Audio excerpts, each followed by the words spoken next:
What made you break the bro code you swore was sacred? My best friend Liam's 8-year-old daughter Sophie came to my apartment at midnight with her backpack and her stuffed rabbit. When I opened the door, she whispered, "Uncle Derek, Daddy's friends are coming tomorrow and I need to hide." Her hands were shaking so hard she dropped the rabbit twice. I picked it up and asked what she meant by hiding. She pulled up her sleeve and showed me cigarette burns in a pattern on her forearm, fresh ones and old scars. "The game room," she said quietly. "Only the special girls get picked for the game room, but if I'm broken, they won't want me." She was burning herself to become unsuitable. I called Liam immediately, my hands shaking. "What the hell is Sophie talking about?" He laughed that easy laugh I'd heard 1,000 times over 15 years of friendship. "Come on, man. You know how dramatic kids are. She probably saw something scary on TV. Bring her back and we'll sort it out." But his voice had this edge to it that made my stomach twist. Something in the way he said dramatic sounded rehearsed, like he'd been expecting this call. I hung up and looked at Sophie, who was staring at my floor. "How many other girls?" I asked. She held up both hands and counted on her fingers. 7, but I'm the oldest. The little ones don't understand the game yet. My phone buzzed with texts from Liam saying I was overreacting and needed to bring Sophie home right now, or he'd call the police for kidnapping. The custody threat, just like that. I called my sister Vanessa, who worked as a social worker. She arrived 20 minutes later in her pajamas and immediately photographed Sophie's arms. The burns were deliberate, spaced evenly, clearly not accidental. Vanessa's face went pale when Sophie described the game room in Liam's basement, how the men would arrive on Friday nights after the mothers dropped off their daughters, how Liam would choose which girl got picked based on who looked prettiest that week. Sophie said she'd been burning herself for 3 weeks trying to make herself ugly enough to avoid selection. Vanessa called her supervisor while I sat with Sophie, who was falling asleep on my couch. My phone kept buzzing with Liam's messages getting angrier. He said I was destroying our friendship over nothing, that Sophie had behavioral issues and made up stories for attention, that his lawyer would have me arrested by morning. But I couldn't ignore what I'd seen on that little girl's arm, or the terror in her voice when she talked about tomorrow night. The supervisor arrived at 1 in the morning and took Sophie's statement while recording everything. Sophie described 7 other girls whose mothers had weekend custody arrangements with their fathers.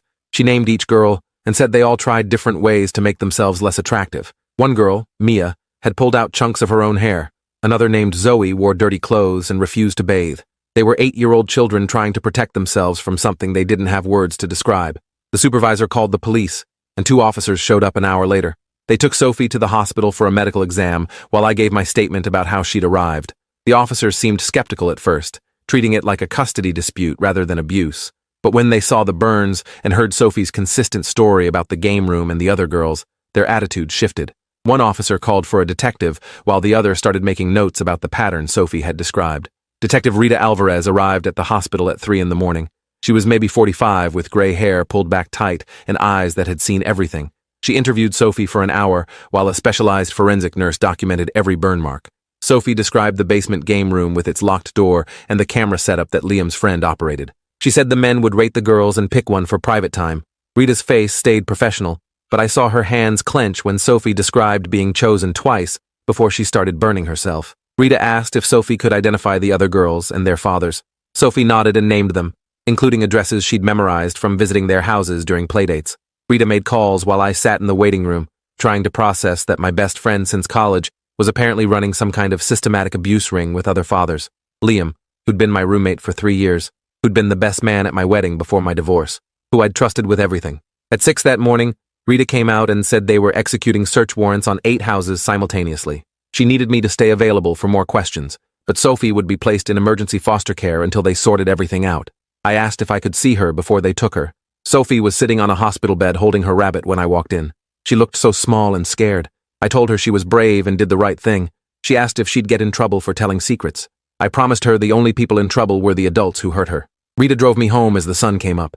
She said the coordinated raids would happen at 8, hitting all 8 houses at once so the fathers couldn't warn each other. She'd worked child exploitation cases for 12 years, and this pattern matched organized abuse rings she'd seen before. The basement game room, the rating system, the Friday night schedule. It was too organized to be isolated incidents. She said Liam's phone records showed a group chat with 7 other fathers that would be critical evidence. I sat in my apartment trying to understand how I'd missed this for years. All those Friday nights when Liam said he was having the guys over to watch fights. How he'd been weird about anyone coming over on weekends when Sophie visited. The time I'd stopped by unannounced, and he'd been angry instead of welcoming like usual. Signs I'd ignored because he was my best friend, and I trusted him completely. My phone rang at 8:30. Vanessa said the raids had gone smoothly, and they'd found camera equipment in all 8 basements. The fathers had been arrested, and the mothers were being interviewed about what they knew. Sophie's mother, Natalie, was at the police station crying, saying she'd had no idea anything was wrong. She'd noticed Sophie's burns, but believed Liam's explanation that Sophie was self-harming due to the divorce stress. Rita called at noon, asking me to come to the station for a formal statement. I spent 3 hours describing my 15-year friendship with Liam, trying to identify anything I'd seen that should have raised red flags.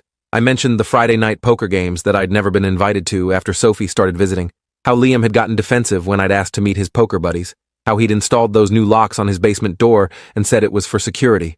Rita took notes on everything, and I felt sick realizing I'd accepted his explanations without question.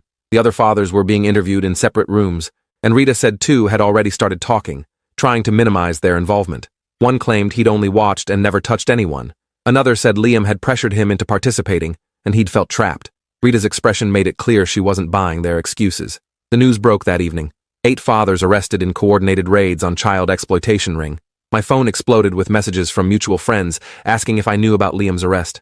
Some people were supportive, but others accused me of overreacting and destroying a good man's life over false allegations. One guy from our college friend group sent me a long message about false accusations and how I should have talked to Liam privately instead of involving police. I blocked him immediately.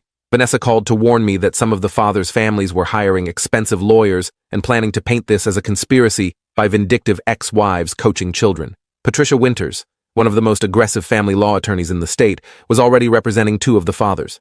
She'd given a press conference claiming the children had been manipulated by their mothers, and the real abuse was the false accusations destroying these men's reputations. But Rita had the evidence from the basements, including the camera footage. Over the next week, forensic teams processed all 8 houses. They found hundreds of videos on encrypted hard drives, documenting years of abuse. The videos showed the rating system Sophie had described, with the fathers scoring girls based on appearance before selecting one for the game room. Some videos were 2 years old, meaning this had been happening long before Sophie started burning herself. The youngest victim was 5 years old. Rita called me with updates, and each one made me feel worse about missing the signs. The preliminary evidence showed Liam had started this whole system 3 years ago after connecting with like-minded fathers in an online forum. He'd recruited them carefully, establishing trust before revealing the real purpose of their Friday night gatherings. They'd created elaborate rules about selecting victims and maintaining secrecy. The group chat showed them joking about which girl would be chosen next and sharing strategies for keeping the mothers unaware. Natalie came to see me on Monday. She looked like she'd aged 10 years in a week. She sat in my living room and cried, asking how she could have missed this. Sophie had been visiting Liam every other weekend for 2 years. Natalie had never seen anything wrong beyond the normal adjustment issues of a child dealing with divorced parents. She'd noticed Sophie becoming anxious before visits, but thought it was separation anxiety from her. The burns had started 3 weeks ago, and Sophie had said she'd been experimenting with a lighter she found. Natalie had believed her because why would she lie about something like that? I told Natalie this wasn't her fault, but she just shook her head and kept crying. She said Sophie's therapist had expressed concerns about her anxiety levels 6 months ago, but Liam had convinced Natalie the therapist was overreacting and just wanted to bill more sessions. Natalie had switched therapists instead of investigating further. The preliminary hearing was scheduled for 3 weeks later. Rita said I'd need to testify about how Sophie had come to me and what I'd seen. The defense lawyers were already trying to suppress evidence and discredit Sophie's testimony. Patricia Winters filed motions claiming the search warrants were based on a hysterical child's fantasy and all evidence should be thrown out. She argued that Sophie had a history of attention-seeking behavior, citing school records where teachers had noted her dramatic storytelling during creative writing. The prosecutor, District Attorney Marcus Shaw, filed responses showing the search warrants were properly obtained based on physical evidence of the burns and Sophie's detailed, consistent statements. He attached the forensic medical report documenting burn patterns inconsistent with self-inflicted injury. An expert would testify the burns required another person to hold her arm steady while inflicting them. This contradicted Sophie's initial story about experimenting with a lighter, which she'd only said because Liam had coached her to lie. I spent those 3 weeks trying to process that my best friend was a monster. We'd known each other since freshman year of college. We'd lived together, traveled together, been in each other's weddings. He'd helped me move after my divorce. I'd loaned him money when his business was struggling. How do you reconcile 15 years of friendship with the reality that he was systematically abusing children, including his own daughter? Some of our mutual friends stopped talking to me. They believed Liam's lawyer's narrative that vindictive ex-wives had coached children to make false accusations. One guy told me I'd betrayed the bro code by calling police instead of talking to Liam privately first. He said real friends handle things internally and don't get authorities involved. I told him the bro code doesn't cover child abuse and blocked his number, but it hurt losing friends who'd rather protect an abuser than believe victims.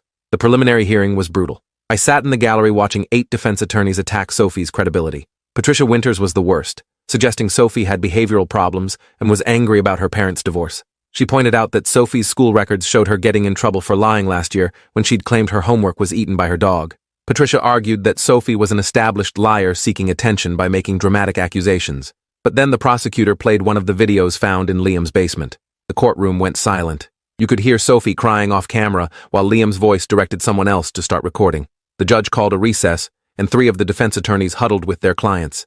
By the time court resumed, 2 fathers had fired Patricia Winters and were negotiating plea deals. They'd realized a jury would see those videos and convict them immediately. Liam refused to take a deal. His new attorney, Gregory Stone, argued the videos showed poor judgment but not criminal abuse. Stone claimed the fathers had been documenting concerning behavior by their daughters, who were self-harming and needed intervention. He said the rating system was actually a mental health assessment tool they'd developed. The judge looked disgusted, but had to let Stone make his arguments for the record. The trial was set for 4 months later. In the meantime, all 8 girls were placed in therapeutic foster care with trauma specialists. Sophie was living with a woman named Dorothy, who had 30 years of experience with abuse victims. Vanessa arranged for me to visit Sophie once a month under supervision. The first visit was awkward. Sophie seemed smaller somehow, quieter. She'd stopped burning herself, but had started pulling out her eyelashes when she got anxious. Dorothy said it was a common response to trauma, giving victims a sense of control over their bodies when everything else felt chaotic. Sophie showed me drawings she'd made in therapy. Dark pictures with stick figures in basements and cameras and men with angry faces, but also some hopeful ones with rainbows and houses, and a girl holding a rabbit. Dorothy said the mix of dark and light was healthy, showing Sophie could still imagine a better future, despite what she'd been through. 2 of the mothers came forward with information they'd been too scared to share initially. Liam had been blackmailing them with photos he'd taken during custody exchanges, threatening to claim they were unfit mothers if they asked too many questions. One mother, Rebecca, said she'd noticed bruising on her daughter Mia 6 months ago. When she'd asked Liam about it, he'd shown her a photo of Rebecca's car parked outside a bar at midnight. He'd said a judge would love to hear about her drinking problem and maybe she should focus on her own issues instead of making false accusations. Rebecca had backed off, terrified of losing custody. Another mother, Grace, had tried reporting concerns to CPS 10 months ago. The caseworker had investigated and closed the case as unfounded after Liam provided school records showing the girls had behavioral issues and were making up stories for attention. He'd been one step ahead, creating documentation that made the mothers look hysterical and the girls look unreliable. The system had failed these children because Liam had learned how to manipulate it. Rita was building a conspiracy case showing how Liam had orchestrated everything. He'd created the online forum that connected the fathers. He'd designed the rating system and selection process. He'd provided the camera equipment and taught the others how to encrypt their videos. The group chat showed Liam as the ringleader, with the others following his guidance. My testimony was scheduled for the 2nd day of trial. I spent the night before reviewing my statement with the prosecutor. He warned me Stone would try to paint me as a disloyal friend seeking attention or trying to eliminate Liam from Sophie's life so I could replace him as her father figure. I needed to stay calm and stick to facts no matter what Stone accused me of. The courtroom was packed when I took the stand. I saw Natalie in the front row with the other mothers. Sophie wasn't there because she'd testified earlier via closed-circuit video to avoid facing Liam directly. I described that midnight knock on my door and Sophie's terrified face when she'd shown me the burns. I explained calling Liam and his defensive reaction, how his voice had sounded wrong, too casual, too dismissive. Stone's cross-examination was aggressive. He asked about my divorce and whether I was jealous of Liam's seemingly stable family life. He suggested I'd been looking for a way to hurt Liam because he'd remained close with my ex-wife. He brought up text messages where I'd complained about being lonely and implied I had inappropriate interest in becoming Sophie's primary male role model. The prosecutor objected repeatedly, but Stone had planted seeds of doubt. He asked if I had any evidence beyond a traumatized child's story. I pointed out the burns weren't a story, they were physical evidence. The trial lasted 3 weeks. The jury heard from forensic experts who analyzed the videos and testified about the systematic nature of the abuse. They heard from therapists who'd worked with the girls and documented consistent trauma responses. They heard from the mothers who'd been manipulated and blackmailed into silence. They heard from 2 of the fathers who'd taken plea deals and testified about how Liam had recruited and organized them. And they saw the videos, which were the most damning evidence of all. The jury deliberated for 6 hours before finding all 6 remaining defendants guilty on all charges. Liam was convicted of conspiracy, child abuse, child exploitation, and unlawful imprisonment. The judge scheduled sentencing for 6 weeks later, and Liam was remanded into custody immediately. As they led him out in handcuffs, he looked right at me with pure hatred, like I was the villain in this story instead of the children he'd hurt. Sentencing day brought all the mothers and their daughters to court. Sophie was there with Dorothy, looking nervous. The judge heard victim impact statements from 5 of the mothers, describing how the abuse had destroyed their daughters' childhoods and shattered their trust. Rebecca talked about Mia's nightmares and refusal to be alone with any adult men. Grace described how her daughter Zoe had stopped eating and was hospitalized for malnutrition. When it was time for the judge to speak, She spent 15 minutes detailing the systematic nature of Liam's crimes. She noted that he'd created and led the conspiracy, recruited other fathers, and shown no remorse throughout the trial. His attempts to blame the victims and their mothers demonstrated a fundamental lack of empathy or accountability. She sentenced Liam to 35 years in state prison with no possibility of parole for 20 years. The other fathers received sentences ranging from 12 to 25 years. Walking out of the courthouse, I felt this weird mix of relief and grief. Relief that Sophie and the other girls would be safe. Grief for the friendship I'd thought I had but realized was built on lies. Vanessa met me outside and gave me a hug. She said she was proud of me for choosing Sophie over a friendship that wasn't worth keeping. Sophie's progress over the next year was remarkable. She continued living with Dorothy while attending trauma therapy twice a week. The self-harm behaviors gradually decreased as she learned healthier coping strategies. Her eyelashes grew back, and she stopped checking constantly to see if she looked pretty enough to be in danger. I kept visiting Sophie once a month under Dorothy's supervision. We'd play board games or bake cookies or sometimes just talk about nothing important. She started calling me Uncle Derek again, instead of the formal Derek she'd used for months after everything happened.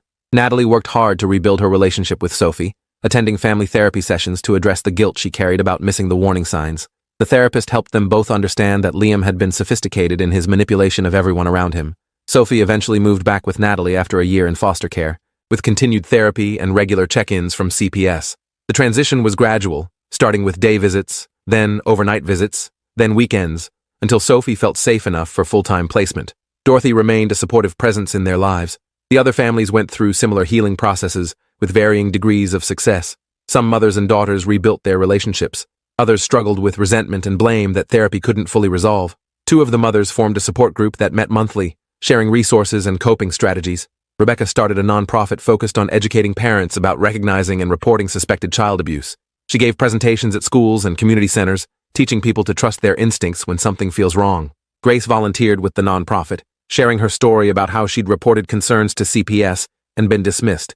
They worked with legislators to strengthen reporting and investigation protocols. I became involved with the nonprofit too, speaking about the friend perspective and how loyalty can blind us to abuse happening right in front of us. It was uncomfortable sharing how I'd missed so many signs and dismissed my own instincts when things felt off about Liam's behavior. But people needed to hear that predators don't look like monsters. They look like your best friend, your brother, your coach, your neighbor. They're charming and helpful and seem trustworthy because that's how they gain access to victims. The hardest part was explaining the bro code and how it had almost stopped me from helping Sophie. That toxic idea that men protect each other no matter what, that you don't question your friends or involve outside authorities in their business. I'd been raised on those unspoken rules about loyalty and not being a snitch. But that code has nothing to do with honor or friendship. Real loyalty means holding friends accountable and protecting people who can't protect themselves. During one speaking engagement, a teenage boy asked me if I regretted losing my best friend.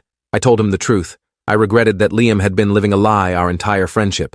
But I didn't regret calling the police that night, or testifying at trial, or any decision that prioritized Sophie's safety over my comfort. 3 years after Liam's conviction, Sophie was 11 and thriving. She played soccer and took art classes and had normal kid friendships. She still saw her therapist monthly for maintenance, but the crisis had passed. She'd written a letter during one session that said, "Thank you for believing a scared 8-year-old girl at midnight and choosing her safety over friendship." She said that decision had saved her life and given her the chance to become who she was today. Reading that letter still makes me emotional, because I came so close to making the wrong choice that night. When Sophie had first knocked, half asleep and confused, I'd almost believed Liam's explanation that she was being dramatic. The only thing that stopped me was actually seeing those burns and the terror in her eyes. I got to visit Sophie at Natalie's house now without supervision. We'd have dinner together, and Sophie would tell me about school and her friends and the art project she was working on. Normal stuff. Safe stuff. Natalie and I had become genuine friends through this nightmare, bonded by our determination to help Sophie heal. Sometimes I'd see Natalie looking at Sophie with this mixture of love and lingering guilt, even though her therapist had helped her work through the self-blame. We'd all carry scars from this, though in ways infinitely smaller than what Sophie and the other girls had endured. 5 years after that midnight knock, Sophie asked me why I'd helped her when her daddy was my best friend. We were sitting in Natalie's backyard when she brought it up. She said kids at school had friends who did bad things, and they protected each other. Why hadn't I protected her dad? I thought carefully about how to answer. I told her that real friendship means helping people be better, not helping them hurt others. That being loyal doesn't mean covering up crimes or staying silent when someone is in danger. That she was a child who needed help, and no friendship is more important than a child's safety. She nodded slowly and asked if I was sad about losing my friend. I admitted that I was sad about losing who I thought Liam was, but the person I'd been friends with was partially an illusion. So maybe I hadn't lost a friend so much as discovered I'd never fully known him. That conversation stayed with me because it highlighted the complexity of these situations. I wasn't heroic for helping Sophie. I just did what any decent person should do when a child asks for help. And I wasn't completely innocent either because I'd missed signs and chosen to believe Liam's lies when questioning would have been uncomfortable. We're all capable of looking away when the truth is inconvenient. The nonprofit work continued growing. Rebecca expanded the organization to offer prevention programs in schools and support groups for families affected by child abuse. Grace developed a training program for CPS workers on recognizing manipulation tactics that abusers use to discredit reports. I contributed by speaking at men's groups and sports teams about toxic masculinity and the bro code, challenging the idea that loyalty means protecting friends who harm others. Several men reached out afterward to thank me for giving them language and permission to act on their concerns instead of looking away. One guy reported his brother-in-law for suspected abuse after attending my presentation. Another confronted his friend group about their jokes that normalized violence. These small acts of courage accumulated into cultural change. On Sophie's 14th birthday, Natalie threw a party with Sophie's friends from school. I brought a professional art set since Sophie was getting serious about drawing. She opened it, and her face lit up with genuine happiness. Later, while the other kids were eating cake, Sophie came over and hugged me. She said I was one of her favorite people, and she was glad I'd been brave enough to help her even though it was hard. That hug made every difficult moment worth it. All the lost friendships, the hostile messages, the painful testimony, the complicated grief about Liam. Worth it, because Sophie was safe and thriving and building a life free from the horror Liam had created. When people asked about my former best friend, I told the truth without dramatizing or minimizing what he'd done. Liam was serving 35 years for organizing and leading a child abuse ring. The friendship I'd thought we had was built on lies. I missed who I'd believed him to be, but that person had never fully existed, and I'd break the bro code again in a heartbeat if it meant protecting a child. By the time Sophie turned 16, she'd become an impressive young woman who'd transformed her trauma into purpose. She spoke at school assemblies about recognizing abuse and trusting your instincts when something feels wrong. She volunteered with the nonprofit, mentoring younger abuse survivors. She maintained good grades and had been accepted into a summer art program at a prestigious university. None of this erased what she'd been through, but it showed that trauma didn't have to define someone's entire life. I attended one of her speaking events at a high school and watched her tell her story with strength and clarity. She described the game room and the burns and the fear without falling apart. She explained how telling had saved her and 6 other girls. She talked about the importance of adults who believe children and act on that belief. When she finished, the students gave her a standing ovation. Afterward, a girl approached Sophie and asked to talk privately. Dorothy and I waited while they spoke. When Sophie came back, she said the girl had described something happening at home that sounded like abuse. Sophie had given her the Advocacy Center's phone number. Sophie prepared for college with plans to major in psychology with a focus on trauma recovery. She wanted to help other survivors heal and work on prevention programs. Natalie was proud and terrified, worried about sending her daughter into the world after everything they'd been through. But Sophie was ready, healthy enough to function independently while maintaining her therapy and support systems. The night before Sophie left for college, she came to my apartment for dinner. We talked about her classes and her roommate and campus safety. Then she said something that surprised me. She said she'd forgiven her dad, not because he deserved it, but because carrying anger was exhausting.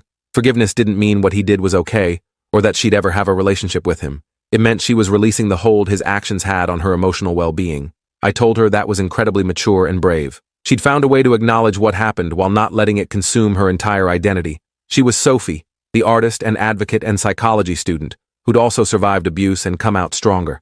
The trauma was part of her story, but not the whole story. That was the ultimate victory over Liam and what he'd tried to do to her. In my work with the nonprofit, I kept encountering men who struggled with similar situations. They'd discovered a friend or family member was abusing someone and felt torn between loyalty and doing the right thing. I'd tell them about Sophie knocking on my door and the choice I'd faced that night. How I'd almost believed Liam's dismissive explanation. How close I'd come to sending Sophie back into danger because confronting the truth was uncomfortable. These conversations seemed to help men understand that the bro code was designed to protect abusers. That real strength meant standing up for vulnerable people even when it cost you friendships.